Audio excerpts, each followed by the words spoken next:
Another day, another basketball stories na naman ang pagkikwentuhan natin. At ngayon nga, yung pag-uusapan natin ang balitang nagsalita na nga daw ang kampo ni LeBron James at ang balitang may request na nga daw si Draymond Green sa Golden State Warriors.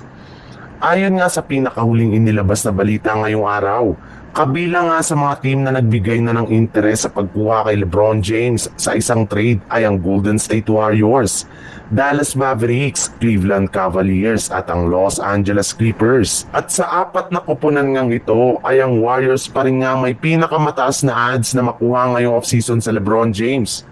Ibinulga rin naman nga ng isang NBA insider na sinusubukan na nga daw po ngayon ni Draymond Green na kausapin at i-recruit si LeBron James sa tuwing nagkakasama silang dalawa sa isang event na mga nagdaang linggo.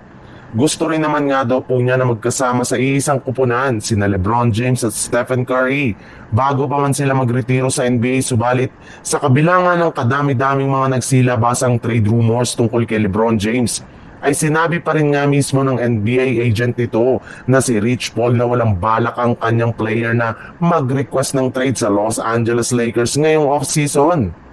Sa ibang balita naman, hanggat hindi nga nakakagawa ng move at nakakakuha ng bagong player ang Golden State Warriors ngayong off-season sa free agency at trade market, ay mas lalo ang dumarami ang nagagalit ng mga fans sa kanilang kupunan. Nagmumukha na nga walang silbi ang kanilang front office, lalo na ang kanilang general manager na si Mike Dunleavy, na wala pa rin nagagawa para mapa-improve ang kanilang lineup. Maging mismo ang kanilang superstar nga na si Draymond Green ay napafrustrate na rin naman nga sa pinaggagawa ngayon ng kanilang team sa hindi pa rin nila paggawa ng move at pagkuha ng bagong player.